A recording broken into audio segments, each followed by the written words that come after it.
Well, hello and welcome to an all-new episode of the Transfix podcast, where we are performance-driven. It's the week of July 19th, and we are bringing you news, insights, and trends for shippers and carriers from our market expert, Justin Mays. Mays, it's summer, it's hot, everyone is striking. What's going on?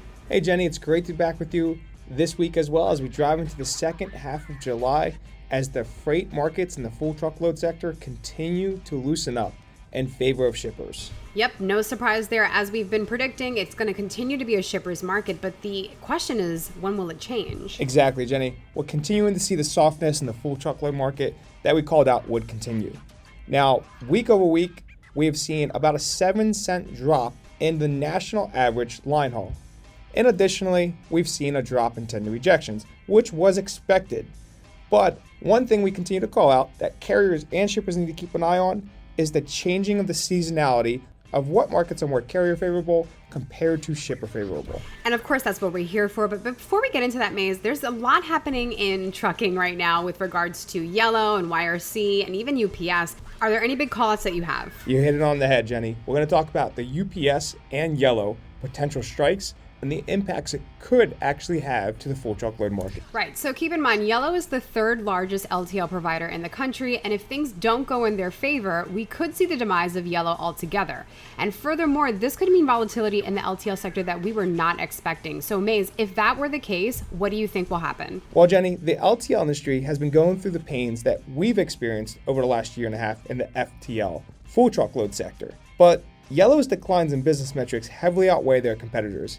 And ultimately, if they do end up experiencing a strike, it could be the end of a transportation company that has deep roots within the country for many decades. So I think the question on every single person's mind at this point is, how will a potential Teamsters strike affect the full truckload sector, especially as we are rapidly approaching peak holiday season? I do not think we're going to honestly see too much of an impact just because LTL tonnage and volumes have been relatively low, and other providers will surely be happy to suck up volume, as we've already started to see Yellow, as I mentioned, experience larger declines than their competitors. Okay, now let's talk about the perfect storm. So let's say UPS decides to go on strike as well, which is another thing that is pending on the pipeline. Where do you think that will have an impact on the full truckload sector, and will it? UPS is a household name. What can Brown do for you? And I think it's important to understand the difference of the two companies. UPS is a well put together, well-ran company, and Yellow has had a lot of struggles in recent years, including a bailout by the US Treasury Department. But going back to UPS, I don't actually think we're going to experience a strike. And if we do, UPS is taking steps already to support any gaps they have. Now, what we hear about them training managers and other associates to go and deliver packages, will that fill in the whole gap? Absolutely not, Jenny. There's 340,000 workers, part of this union, that could potentially strike on UPS if they do not come to terms. Now, at Transfix, we always want the best for workers, especially drivers. But if this does happen and a strike is prolonged, we will certainly see an impact in supply chains. And not only will shippers and carriers feel the impact, but so will everyday consumers. Right. Well, this reminds me of what we experienced in 2021 with port congestion and the backlog of inventory that caused delays around holiday season. So consumers, if you're listening, it might be time to start purchasing your holiday goods now, just in case. That's right, Jenny. If it does happen, there's predictions that the UPS strike could be the costliest strike in U.S. history. Well, let's hope it doesn't get to that point, Maze. Why don't we switch gears just for a bit and talk about the full truckload sector and any big call-outs from last week that you want to talk about? Overall markets are continuing on the same trend we experienced since the holiday. And the national average continues to decline, not as rapidly as some shippers would like, and we're still at a higher rate than we were prior to the 4th of July holiday. But as capacity continues to shift around the country, as seasonal trends are taking place, carriers and shippers need to make sure that they are well aware of what markets will be reacting. Well, you know what it's time for, the regional breakdown, Maze. Why don't we get started with the regions that are more favorable to our shipper partners? The Southeast and South continue to be favorable regions, with most markets experiencing declines week over week, as rates continue to see the largest decline. These regions have clearly flipped after being tighter for the last few months. Now, Jenny, one thing to keep in mind, with these two regions, capacity that is leaving and heading towards regions like the Northeast or West Coast. This is capacity looking to shift into more favorable destinations. So then that would clue into me that on the flip side of that, the West Coast is a more favorable market to carriers. Is that right, Maze? And tell us a little bit about where that stands. Rates continue to gain momentum as contract tender rejections climb week over week. Now I'll go dig a little bit deeper, and I want to talk about Southern California up to the Pacific Northwest. 45 days prior to the 4th of July holiday, we saw rates on freight headed from Southern California up to the Pacific Northwest gain rapid acceleration. And Jenny, over the last 2 weeks, we've seen rates decline almost as rapidly, but still not to where they were prior. But it's definitely a lane to continue to keep an eye on. And what do you say about the Northeast and the Midwest, Maze? Now, the Northeast and Midwest are split. We are still seeing pockets of loosening with declining rates, but it really depends on the lane.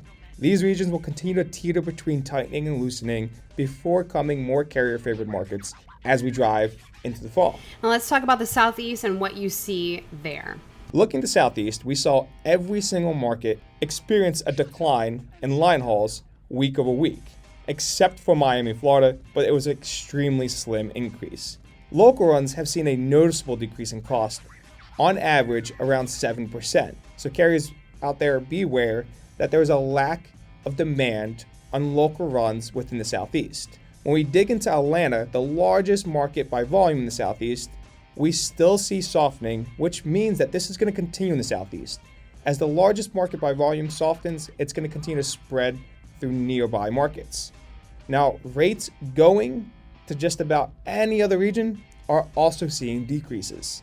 So it's not just locals, but locals are definitely seeing the toughest time for carriers. All right, and why don't we jump on over to the southern region? The South saw slim increases out of Houston and Oklahoma City. But looking at Dallas and Fort Worth, we saw over 2% decreases week over week. Now, this is important to call out. It's the opposite for local runs in the South, as freight staying within the South under 100 miles is the only segment of freight that has seen an average increase week over week. But it's really being driven, Jenny, by freight leaving Houston and the El Paso market staying within Texas. So let's talk about the West Coast, because arguably it is one of the more volatile regions for both shippers and carriers.